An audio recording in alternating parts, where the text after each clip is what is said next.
Coy Bowles here from the Zach Brown Band. I'm playing my signature series Ibanez CBM 100. I want to give you guys a couple tips on playing slide guitar. So I'm in open E tuning. The tuning is E, B, E, G sharp, B, and E.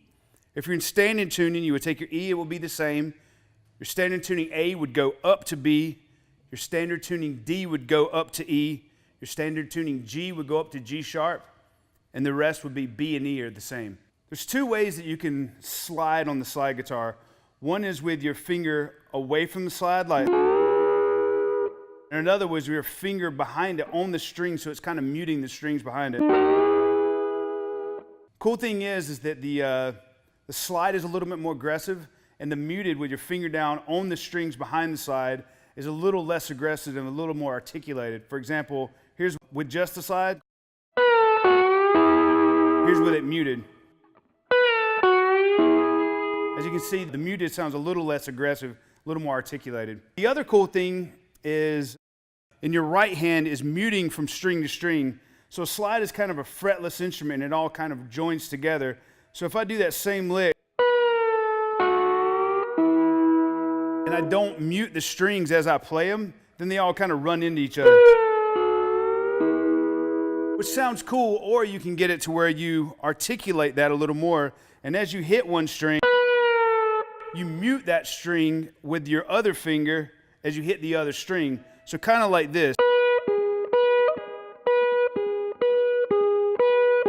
So if I'm doing that same lick slower, I would go mute, mute. Here it is a little faster. So here's a couple standard slide guitar licks. The first one is, which I played earlier. And you can take all of these licks and kind of combine them together, which I'll show you in a second. The other one is sliding up from here and kind of toggling back and forth between these two notes on the 12th fret. So that lick kind of goes. The other lick is going up and coming back down and kind of putting all of this stuff together. So for example, one lick would be, or you can do it.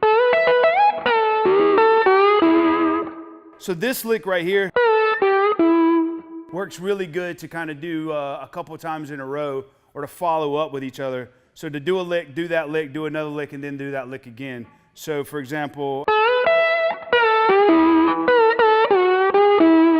you can always do multiple different facets of that. Instead of going, you can. So another cool lick is to toggle back and forth between these two notes here and then end with one of the licks that I showed you earlier. So here we go.